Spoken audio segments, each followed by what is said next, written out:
सध्या पालकांची धावपळ सुरू आहे ती आपल्या पाल्याच्या ऍडमिशनसाठी। दिवस रात्र शाळेबाहेर रांगेत उभं राहूनही शाळेत प्रवेश मिळेल याची खात्री नाहीये। शिवाय खासगी शाळांची अवाढव्य फी पालकांना न परवडणारी असल्यानं पालकांना रस्त्यावर उतरून आंदोलन करायची वेळ आली आहे। साऊथ इंडियन वेलफेअर सोसायटीची ही वडाळ्यामधली शाळा। शाळेनं नुकतीच ज्युनियर केजीच्या प्रवेशाची प्रक्रिया पूर्ण केली।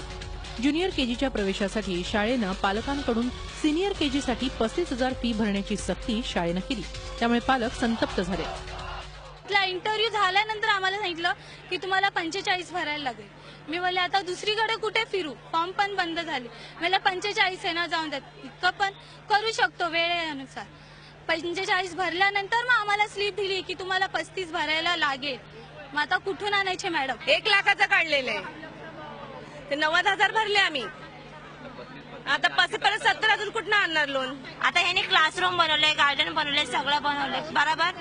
हे आम्हाला पहिला विचारायचं तरी ना, नाहीतर आमच्याशी पहिला वार्ता करायची की तुम्हाला इतक्या पैशामध्ये जमेल का। एवढं सगळं होऊनही पालकांकडून कुठल्याही प्रकारे जादा रक्कम आकारली जात नाही असा शाळेचा दावा आहे। ऑन मार्च 9th तो हम लोगों ने बोला कि उसमें हम लोग आपके आए उसके बारे में बोलेंगे, आपके बैटर भी बोलेंगे, आप ट्रस्ट को बोलेंगे कि सिंपैथेटिकली कुछ कंसिडर कर सकता है, तो विल सी।